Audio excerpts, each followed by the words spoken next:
Cerita dimulai pada tahun 1978. Beberapa tahun setelah berbagai konflik besar di dunia mereda, seorang pilot maskapai penerbangan komersial ternama di Amerika bernama Barry Seal terlihat menjalani rutinitas pekerjaannya dengan menerbangkan penumpang dari satu kota ke kota lainnya.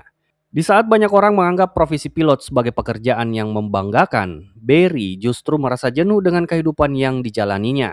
Bahkan demi mengusir kebosanan, ia terkadang mematikan sistem autopilot dan sengaja membuat pesawat mengalami turbulensi ringan hanya untuk mencari sensasi.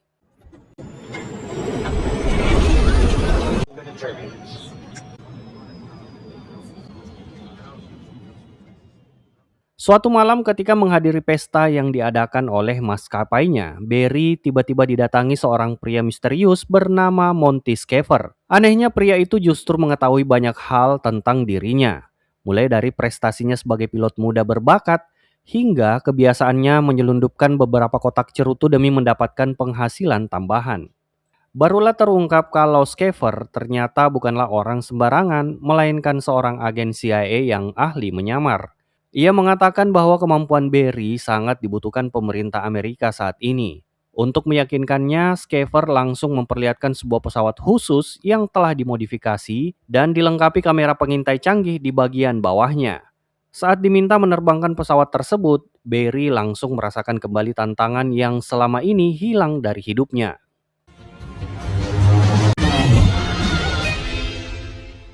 Sesampainya di rumah, Barry menceritakan kepada istrinya yang bernama Lucy bahwa ada sebuah perusahaan konsultan yang menawarkan pekerjaan baru kepadanya. Namun Lucy tidak setuju karena pekerjaan itu terdengar tidak jelas. Akhirnya Barry kembali menjalani rutinitas lamanya. Tetapi saat hendak melakukan penerbangan berikutnya, ia mengambil sebuah keputusan besar.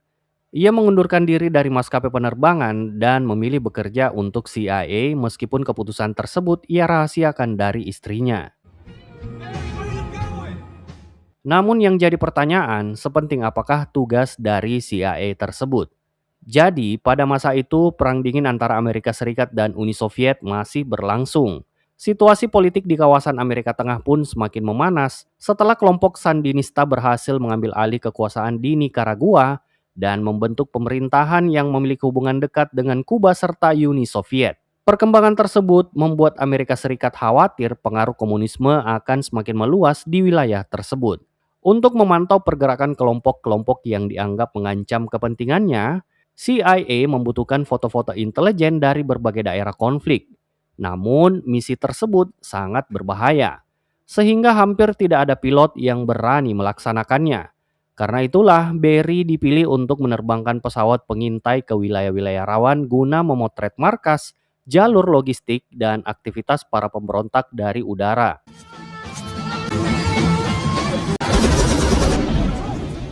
Meski setiap penerbangan bisa berujung maut, Barry sama sekali tidak gentar. Sebaliknya, ia justru menikmati setiap misi yang diberikan.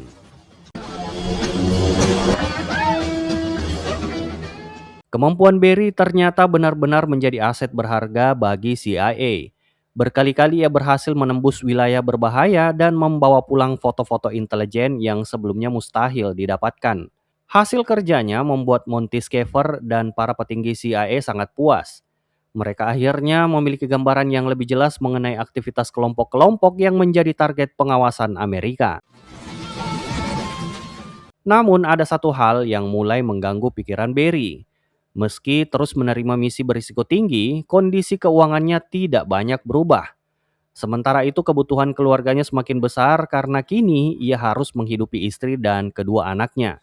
Alih-alih mendapatkan kenaikan gaji, CIA justru terus memberinya tugas tambahan. Kini setiap minggu Barry harus terbang ke Panama untuk mengantarkan amplop-amplop berisi uang kepada seorang kolonel yang menjadi sumber informasi rahasia CIA di sana.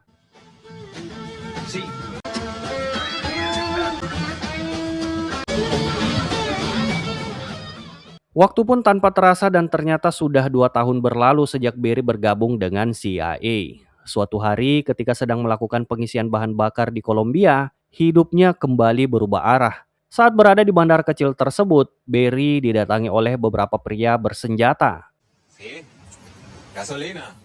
Tanpa banyak penjelasan mereka membawanya ke sebuah lokasi rahasia. Di sana, seorang pria bernama George Ochoa telah menunggunya. Di pertemuan itu, Barry cukup terkejut karena George mengetahui identitasnya dengan sangat detail. Pria itu bahkan tahu pekerjaan rahasianya yang seharusnya hanya diketahui segelintir orang. Setelah berbincang sejenak, George mengaku membutuhkan bantuan seorang pilot berbakat untuk mengembangkan bisnisnya. Namun, bisnis yang dimaksud bukanlah bisnis biasa, melainkan perdagangan kokaino yang sedang berkembang pesat di Kolombia. Tak lama kemudian, Barry diajak menaiki sebuah helikopter menuju sebuah laboratorium tersembunyi di tengah hutan. Di sanalah kokaino diproduksi dalam jumlah besar sebelum dikirim ke berbagai negara.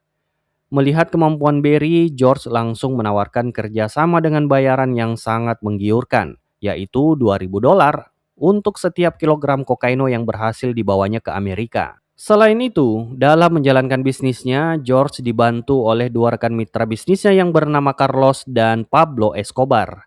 Pada saat itu nama Pablo Escobar memang belum sebesar beberapa tahun kemudian, tetapi ambisinya sudah terlihat jelas. Bersama rekan-rekannya, ia sedang membangun fondasi yang kelak menjadikan kartel Medellin sebagai salah satu organisasi kriminal paling berkuasa di dunia.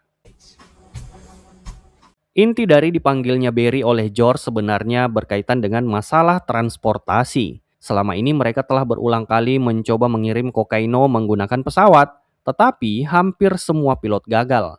Landasan pacu yang digunakan berada di lokasi terpencil dengan panjang yang sangat terbatas, serta dikelilingi pepohonan tinggi. Kesalahan kecil saja bisa berakhir dengan kecelakaan fatal. Banyak pilot telah kehilangan nyawa saat mencoba menerbangkan pesawat dari tempat itu. Namun bagi Barry, tantangan tersebut justru terlihat seperti kesempatan besar. Selain itu, ia juga menyadari bahwa menolak tawaran tersebut bukanlah pilihan yang bijak.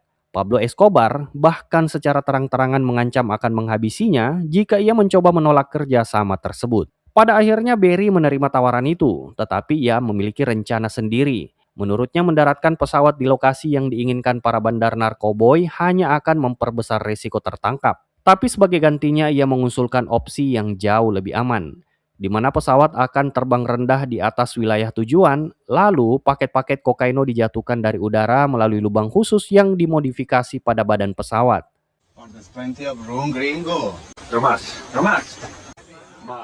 Hari keberangkatan pun tiba, sekitar 300 kg kokaino dimuat ke dalam pesawat Barry. Bahkan George dan rekan-rekannya masih berusaha menambah muatan karena tergiur keuntungan yang lebih besar. Namun Barry menolak. Ia tahu persis batas kemampuan pesawatnya, dan kelebihan beban hanya akan membuat mereka semua berakhir sia-sia.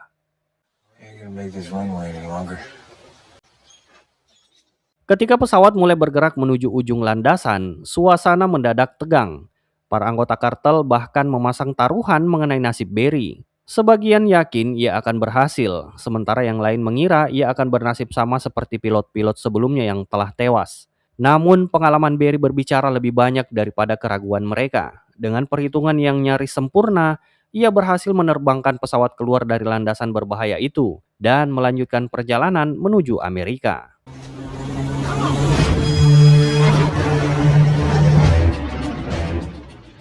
Operasi pertama tersebut sukses besar dan ketiga mafia tersebut langsung merayakannya dengan pesta meriah. Di mata mereka, Barry bukan lagi sekedar pilot, melainkan aset berharga yang dapat membuka jalur baru bagi bisnis mereka di Amerika. Sebagai imbalan, Barry menerima satu tas penuh uang tunai senilai sekitar $600.000. Jumlah yang luar biasa besar di tahun 1980-an.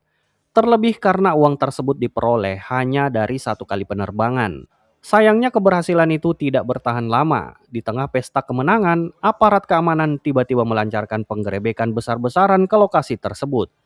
Alhasil, Barry pun ikut ditangkap dan dijebloskan ke penjara. Sementara para tokoh utama di balik bisnis tersebut, termasuk Pablo Escobar dan rekan-rekannya, justru berhasil keluar dari masalah itu lebih cepat daripada yang ia perkirakan.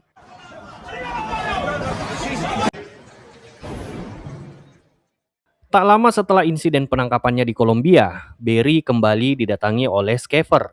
Kedatangan agen CIA itu membuat Barry mengira dirinya akan segera ditinggalkan begitu saja menghadapi proses hukum. Namun yang terjadi justru sebaliknya. Schaeffer memberitahunya bahwa situasi Barry saat ini jauh lebih rumit dari yang ia bayangkan. Berbagai lembaga penegak hukum sudah mulai mengendus aktivitasnya, Bahkan keesokan paginya rumah Berry direncanakan akan digeledah. Dengan semua bukti yang ada, Berry sebenarnya bisa saja berakhir di balik jeruji besi selama bertahun-tahun. Namun, CIA rupanya masih memiliki rencana lain. Schaefer mengatakan bahwa Berry tidak perlu khawatir. Selama ia bersedia membantu menjalankan operasi baru untuk pemerintah, CIA akan memastikan dirinya tetap aman. Tentu saja tawaran itu bukan bentuk belas kasihan. Bagi CIA, Berry hanyalah aset berharga yang masih terlalu berguna untuk dibuang begitu saja. Sebelum menjelaskan misi berikutnya, Schaefer memberikan instruksi yang cukup mengejutkan. Berry diminta memindahkan seluruh keluarganya ke sebuah wilayah terpencil di negara bagian Arkansas. Tanpa banyak pilihan, Berry pun menuruti perintah tersebut. Malam itu juga ia pulang dan meminta Lucy untuk segera berkemas. Seperti biasa, Lucy kebingungan karena suaminya kembali membuat keputusan besar secara mendadak. Namun setelah sekian lama hidup bersama Berry dan berbagai rahasianya, ia akhirnya memilih mempercayai sang suami. Keesokan harinya mereka meninggalkan kehidupan lama dan memulai perjalanan menuju Arkansas. Sesampainya di sana, Berry mendapati bahwa kota kecil tersebut jauh berbeda dari tempat tinggalnya sebelumnya. Daerah itu terlalu sepi dan tertinggal. Banyak toko tutup, bangunan kosong terlihat di mana-mana, dan aktivitas ekonomi nyaris tidak berjalan. Sulit membayangkan bahwa tempat seperti itu akan menjadi pusat dari salah satu operasi rahasia terbesar yang pernah dijalankannya.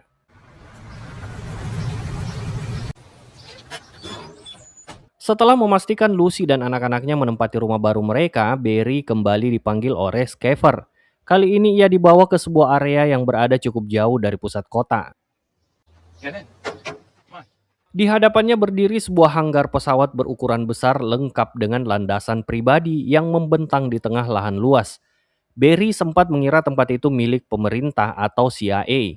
Namun, Schaefer kemudian menyerahkan beberapa dokumen yang membuatnya terdiam. Seluruh hanggar, pesawat, dan lahan tersebut secara resmi tercatat atas nama Berry Seal. Awalnya Berry mengira itu hanya lelucon, tetapi setelah memeriksa dokumen-dokumen yang diberikan, semuanya ternyata benar. Kini ia memiliki markas operasi pribadi lengkap dengan fasilitas yang nilainya mencapai jutaan dolar. Tentu saja tidak ada yang gratis dalam dunia CIA. Schaefer lalu mulai menjelaskan alasan sebenarnya mengapa Berry dipindahkan ke Arkansas. Beberapa tahun sebelumnya, Berry sering ditugaskan memotret wilayah konflik di Amerika Tengah, terutama di Nicaragua. Dari sanalah ia mengetahui bahwa negara tersebut sedang mengalami pergolakan politik yang cukup besar. Pemerintah Sandinista yang baru berkuasa menghadapi perlawanan dari kelompok pemberontak yang dikenal sebagai Kontra. Di tengah panasnya Perang Dingin, Amerika Serikat melihat konflik tersebut sebagai kesempatan untuk menahan pengaruh Uni Soviet dan Kuba di kawasan Amerika Tengah. Masalahnya, pemerintah Amerika tidak bisa secara terang-terangan mengirim pasukan ke sana. Masyarakat masih trauma dengan berbagai konflik militer sebelumnya dan tidak menginginkan perang baru yang mengorbankan banyak nyawa tentara Amerika. Karena itulah pemerintah memilih cara yang lebih tersembunyi. Mereka mulai membantu kelompok kontra secara diam-diam dengan mengirim berbagai perlengkapan militer, amunisi, serta persenjataan. Semua operasi itu harus dilakukan secara rahasia agar tidak menimbulkan skandal politik. Dan orang yang dipercaya untuk menjalankan tugas tersebut adalah Berry Seal. Mulai saat itu setiap minggu, Berry harus menerbangkan pesawat berisi suplai militer menuju wilayah operasi kontra. Misinya bukan hanya berbahaya, tetapi juga sangat sensitif. Jika sampai tertangkap, pemerintah Amerika dipastikan akan menyangkal keterlibatan mereka. Untuk mendukung operasi tersebut, CIA bahkan memberikan peta penerbangan khusus yang berisi jalur-jalur aman guna menghindari radar militer dan pengawasan aparat dari berbagai negara. Di saat yang sama, Berry juga memiliki satu pertanyaan yang mengganjal di pikirannya. Bagaimana dengan bisnis kokaino yang selama ini dijalankannya bersama George dan Pablo Escobar? Schaefer pun menjawab, selama Berry terus menjalankan tugas-tugas CIA dan tidak menimbulkan masalah bagi operasi pemerintah, mereka memilih untuk tidak ikut campur urusan tersebut. Bahkan saat Berry kembali memasuki hanggar barunya, ia menemukan sesuatu yang tidak ia sangka sebelumnya. Tas berisi uang hasil pengiriman narkobonya ternyata sudah berada di sana dengan aman, seolah tidak pernah terjadi apa-apa. Sore harinya saat Berry pulang ke rumah, suasana langsung terasa tidak nyaman. Lucy masih kesal karena keputusan pindah yang mendadak dan berbagai rahasia yang selama ini terus disembunyikan suaminya. Ia pun meluapkan kekesalannya dengan meminta berbagai hal sebagai kompensasi. Namun kemarahan itu perlahan mereda ketika Barry memperlihatkan tumpukan uang yang baru saja ia bawa pulang. Untuk pertama kalinya, Barry merasa tidak mungkin lagi terus menutupi semuanya. Ia akhirnya mengakui bahwa dirinya bekerja dalam operasi rahasia CIA, meski tentu saja tidak menjelaskan seluruh aktivitas ilegalnya. Memasuki tahun 1981, tugas baru Barry resmi dimulai. Kini ia menjadi salah satu kurir utama yang mengirimkan senjata dan perlengkapan militer kepada kelompok Kontras di Nicaragua. Namun ketika bertemu langsung dengan para pemberontak itu, Barry justru dibuat heran. Mereka jauh dari gambaran pasukan tempur yang disiplin dan terlatih. Banyak di antara mereka lebih tertarik pada barang-barang pribadi milik Barry dibandingkan peti-peti senjata yang dibawanya.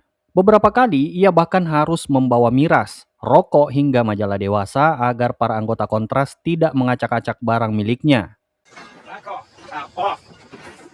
Situasi itu seringkali membuat Barry merasa seperti sedang mengurus sekelompok remaja nakal, bukan pasukan yang tengah berperang. Di tengah salah satu pengiriman tersebut, Barry kembali bertemu dengan George. Pertemuan itu membuka peluang bisnis yang jauh lebih besar dari sebelumnya. George menawarkan kerjasama baru yang memungkinkan Barry meraup keuntungan dari dua sisi sekaligus. Kini ia tidak hanya mengangkut kokaino untuk kartel Medellin, tetapi juga mengirim senjata ilegal yang dibutuhkan jaringan kartel di Kolombia. Skema itu berjalan sederhana namun sangat menguntungkan. Pesawat Barry mengirim senjata ke Kolombia, lalu kembali dengan muatan kokaino dalam jumlah yang besar. Sebagian barang didistribusikan melalui jalur yang telah diatur George, sementara sisanya dibawa ke Amerika dan dijatuhkan di titik-titik tertentu menggunakan metode yang selama ini terbukti efektif. Bisnis Barry pun berkembang dengan sangat cepat. Hampir setiap penerbangan menghasilkan keuntungan dalam jumlah yang fantastis. Dalam waktu singkat, ia membeli beberapa pesawat tambahan dan merekrut pilot-pilot baru untuk membantu mengelola berbagai rute yang semakin sibuk. Dari seorang pilot biasa, Barry kini berubah menjadi pemilik jaringan transportasi rahasia yang melayani CIA sekaligus kartel narkoboy. Tak lama kemudian, Schaefer kembali membawa tugas baru. Sebagian lahan milik Barry di Arkansas akan digunakan sebagai pusat pelatihan rahasia bagi anggota Kontras. CIA membutuhkan lokasi yang jauh dari sorotan publik untuk melatih para pemberontak sebelum mereka dikirim kembali ke Nicaragua. Akibatnya tugas Barry semakin bertambah. Selain mengirim senjata, ia juga harus mengangkut para anggota Kontras ke Arkansas. Namun program tersebut tidak selalu berjalan sesuai rencana. Banyak anggota Kontras yang justru terlalu menikmati kehidupan di Amerika dan memilih kabur daripada kembali ke medan perang. Meski begitu, Barry tidak terlalu memikirkan hal-hal semacam itu. Baginya yang terpenting adalah semua operasinya tetap berjalan lancar dan uang terus mengalir.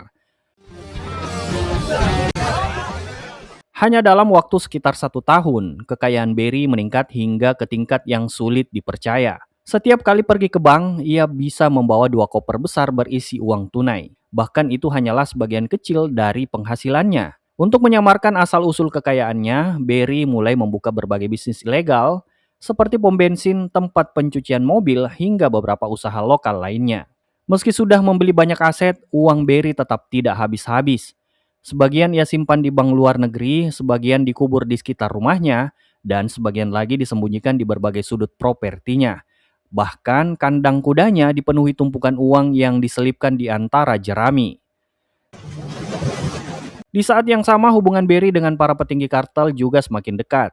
Ia tidak lagi dianggap sebagai kurir biasa, melainkan bagian penting dari jaringan mereka. Tak jarang, ia diundang menghadiri pesta-pesta mewah di Kolombia, tempat para bandar narkoboy menghamburkan uang seolah tidak memiliki nilai. Namun di tengah semua kemewahan itu, masalah baru mulai muncul dari lingkungan keluarganya sendiri. Suatu hari, adik iparnya yang bernama JB datang meminta pekerjaan. Karena merasa kasihan, Barry mempekerjakannya di hanggar pesawat miliknya. Sayangnya, kepercayaan itu tidak bertahan lama. Beberapa waktu kemudian, JB mendadak memiliki mobil baru dan mulai menjalani gaya hidup yang jauh di luar kemampuannya. Setelah didesak, Ia akhirnya mengakui bahwa dirinya diam-diam mencuri uang dari tas-tas yang tersimpan di hanggar. Meski kecewa, Berry memilih memaafkannya karena JB masih ia anggap sebagai keluarganya. Waktu terus berlalu dan memasuki tahun 1983, keberhasilan Berry yang selama ini nyaris tanpa hambatan akhirnya mulai menarik perhatian pihak berwenang. Aktivitas pesawat miliknya yang hilir mudik melintasi berbagai negara perlahan terendus oleh DEA atau Drug Enforcement Administration, lembaga Amerika yang bertugas memberantas peredaran narkoboy. Awalnya DEA mencoba menghentikan operasi Berry dengan cara yang sederhana. Mereka menerbangkan pesawat jet untuk membuntuti dan memaksanya melakukan pendaratan darurat.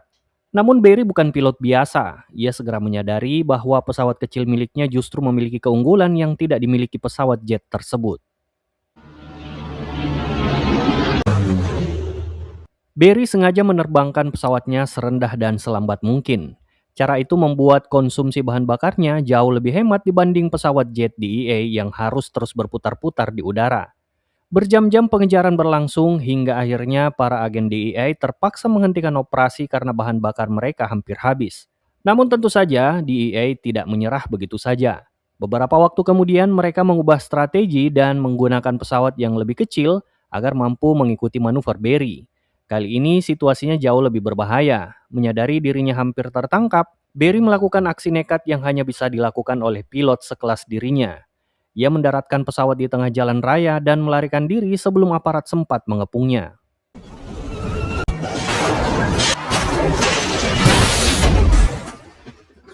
Sayangnya masalah Berry tidak hanya datang dari DEA. Di saat yang sama FBI juga mengincarnya karena dugaan pencucian uang dalam skala besar. Seorang agen khusus ditugaskan untuk menyelidiki asal-usul kekayaan Berry yang terus bertambah tanpa penjelasan yang masuk akal. Sementara itu di Amerika Selatan, Pablo Escobar dan rekan-rekannya juga sedang menghadapi tekanan besar. Jalur bisnis mereka di Kolombia semakin sering diganggu aparat, sehingga mereka mulai memindahkan sebagian operasinya ke Nicaragua yang saat itu masih dilanda konflik. Karena dianggap sebagai orang kepercayaan kartel, Berry diminta terbang ke Nicaragua untuk bertemu langsung dengan pejabat tinggi pemerintah setempat. Dalam pertemuan tersebut, para petinggi kartel berusaha memastikan bahwa pesawat Berry dapat keluar masuk wilayah mereka tanpa pemeriksaan ataupun hambatan dari aparat. Namun di tengah pembicaraan penting itu, pager milik Berry terus berdering tanpa henti. Ternyata Lucy sedang mencoba menghubunginya di Arkansas. Kabar yang disampaikan istrinya membuat Berry langsung panik. JB ditangkap oleh sheriff setempat setelah kedapatan membawa sejumlah besar uang tunai tanpa bisa menjelaskan asal-usulnya. Berry tidak perlu berpikir lama untuk mengetahui dari mana uang itu berasal. Kemungkinan besar JB kembali mencuri dari hanggar miliknya. Kini Berry berada dalam posisi yang sulit. Di satu sisi, Pablo Escobar sedang menuntutnya untuk fokus pada pengiriman terbesar yang pernah dilakukan sepanjang karirnya, yaitu mengangkut sekitar 1,5 ton kokaino dalam sekali jalan. Di sisi lain, JB berpotensi menghancurkan seluruh bisnisnya jika sampai berbicara kepada polisi. Akhirnya Berry memilih pulang ke Arkansas untuk menyelesaikan masalah tersebut. Di tengah perjalanan, George terus menelpon dan menanyakan perkembangan operasi besar yang sedang mereka siapkan. Berry mencoba menjelaskan bahwa dirinya sedang menghadapi masalah keluarga. Anehnya, George ternyata sudah mengetahui hampir seluruh detail mengenai penangkapan JB. Di akhir percakapan, George hanya mengatakan satu kalimat yang membuat Berry merasa tidak nyaman. Biarkan kami yang mengurus masalah itu. Tak lama kemudian, JB memang berhasil keluar dari tahanan. Setelah itu, Berry membawanya ke pinggir kota dan memberikan satu tas penuh uang serta sebuah paspor. Ia meminta adik iparnya itu pergi ke luar negeri dan tidak pernah kembali lagi. Namun alih-alih berterima kasih, JB justru marah. Ia mengancam akan membongkar seluruh bisnis Berry jika tidak terus diberi uang setiap bulan.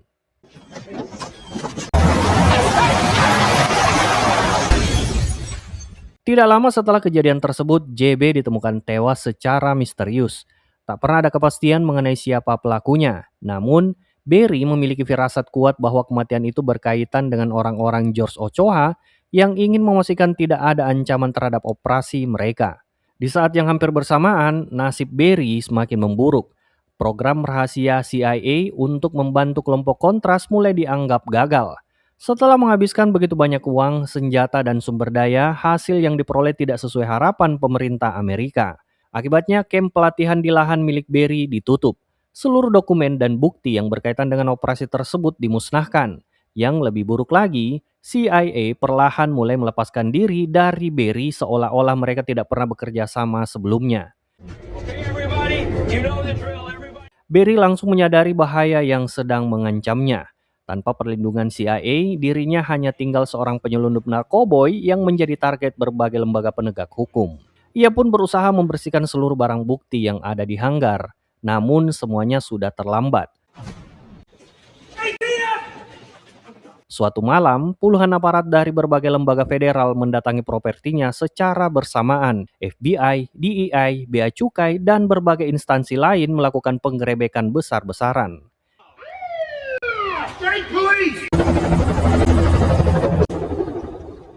Berry akhirnya ditangkap dan dibawa menghadap jaksa federal.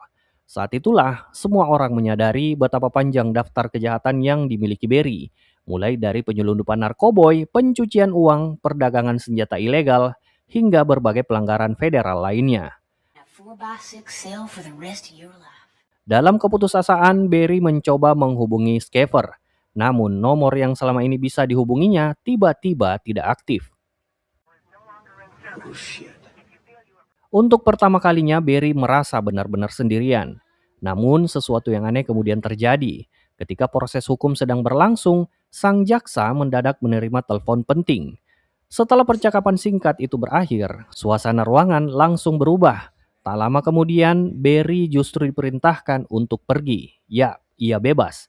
Berry mengira Schaefer atau CIA yang telah menyelamatkannya. Namun ternyata kenyataannya jauh lebih rumit daripada itu. Sore itu Berry dibawa menuju sebuah landasan rahasia dan diminta menaiki sebuah jet pribadi. Ia mengira semua masalah hukumnya akhirnya selesai berkat bantuan CIA. Namun setelah pesawat mendarat, Berry justru dibawa menemui sejumlah petinggi pemerintah Amerika Serikat. Disinilah ia akhirnya menyadari bahwa dirinya tidak benar-benar diselamatkan, melainkan masih dimanfaatkan karena dianggap terlalu berharga untuk dipenjara. Saat itu pemerintah Amerika sedang berusaha membuktikan adanya hubungan antara pemerintah Nicaragua yang pro-komunis dengan jaringan kartel narkoboy Kolombia. Mereka membutuhkan seseorang yang mampu masuk ke lingkungan tersebut tanpa menimbulkan kecurigaan, dan Berry adalah pilihan yang sempurna. Sebagai imbalannya, Berry diizinkan melanjutkan bisnisnya, tetapi ia harus mengumpulkan bukti berupa foto-foto yang menunjukkan keterkaitan kedua pihak tersebut. Tak lama kemudian, pesawat Hercules miliknya dimodifikasi dengan berbagai kamera canggih untuk menjalankan misi pengintaian. Berry tertarik menerima tawaran itu karena para pejabat berjanji bahwa seluruh foto yang diambil hanya akan digunakan untuk kepentingan internal negara dan tidak akan dipublikasikan. Dibanding ia harus mendekam di penjara selama bertahun-tahun, Berry tentu lebih memilih kembali terbang. Ditemani pilot kepercayaannya yang bernama Peter, Berry berangkat menuju Nicaragua. Setibanya di sana, suasana sempat menegangkan karena kedatangannya yang mendadak membuat Pablo Escobar dan George curiga. Namun berkat kemampuannya bergaul dan mengambil hati orang lain, Berry berhasil mencairkan suasana. Ia bahkan membawakan dua motor Harley Davidson sebagai hadiah untuk Pablo dan George. Pablo, acá vamos Lane. ¿Todo bien? That's right, it's Harleys. Okay.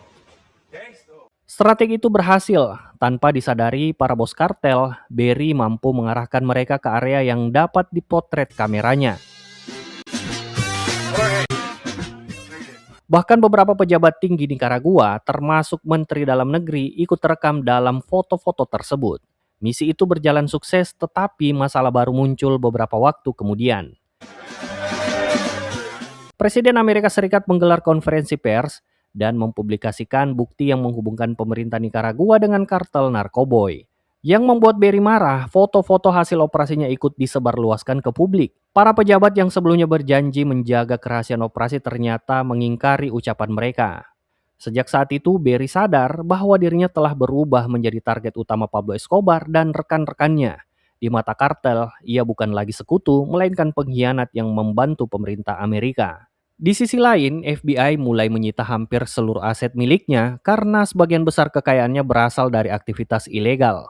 Mengetahui penggerebekan akan segera dilakukan, Barry sempat memberikan pesan penting kepada Lucy. Ia meminta istrinya mengenakan seluruh perhiasan mahal yang dimiliki saat aparat datang. Menurut aturan saat itu, barang yang sedang dikenakan seseorang tidak bisa langsung disita. Barry berharap perhiasan-perhiasan tersebut kelak dapat menjadi jaminan masa depan anak-anak mereka. Ia juga meminta Lucy dan anak-anaknya pindah ke tempat yang lebih aman. Barry tahu bahwa ancaman yang kini mengintainya bukan hanya datang dari pemerintah, tetapi juga dari kartel yang bisa menghabisinya kapan saja. Listen to me. And we'll work everything out.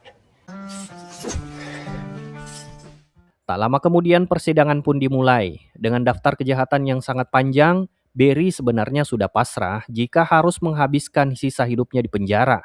Namun keputusan hakim justru mengejutkan banyak orang.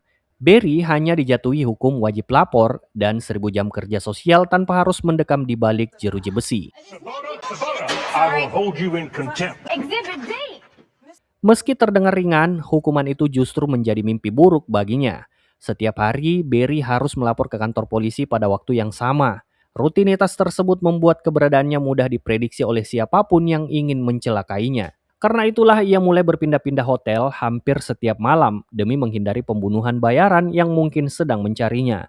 Di sela-sela hidupnya yang penuh ketakutan, Barry mulai merekam seluruh kisahnya menggunakan kamera video. Ia menceritakan bagaimana dirinya direkrut CIA bekerja untuk kartel narkoboy hingga akhirnya terjebak di tengah permainan politik dan bisnis yang jauh lebih besar dari dirinya sendiri. Hari demi hari berlalu hingga memasuki hari ke-36 masa wajib lapornya. Saat hendak datang ke kantor polisi seperti biasa, dua pria bersenjata mendekatinya di area parkir. Tak lama kemudian, Barry ditemukan tewas di dalam mobilnya. We'll handle it from here, Deputy. Seluruh rekaman video yang berisi kisah hidupnya juga ditemukan di bagasi kendaraan tersebut. Setelah kematiannya, satu persatu orang yang pernah bekerja bersamanya ikut terseret ke dalam penyelidikan. Peter ditangkap aparat, sementara nasib para pilot lainnya tidak pernah diketahui dengan pasti. Bahkan pesawat Hercules milik Barry masih sempat digunakan dalam operasi rahasia sebelum akhirnya jatuh setelah ditembak oleh militer Nicaragua. Sementara itu Lucy memilih membangun kehidupan baru bersama anak-anaknya di Louisiana. Meski bekerja di restoran cepat saji untuk menjalani kehidupan yang lebih normal, ia sebenarnya masih memiliki cukup banyak aset yang berhasil diselamatkan sebelum penyitaan dilakukan. Adapun Schaefer, pria yang pertama kali membawa Barry ke dunia operasi rahasia, justru terus menanjak karirnya. Ia memperoleh promosi jabatan dan tetap berada di lingkaran kekuasaan. Ironisnya setelah semua yang terjadi, terungkap bahwa dukungan Amerika terhadap kelompok kontras bukan hanya soal perang melawan komunisme, tetapi juga berkaitan dengan kepentingan strategis yang jauh lebih besar di kawasan tersebut, yaitu uranium. Dan dengan begitu, film pun selesai. Terima kasih sudah menonton, semoga kalian terhibur. Sampai jumpa di alur film seru lainnya, and bye-bye.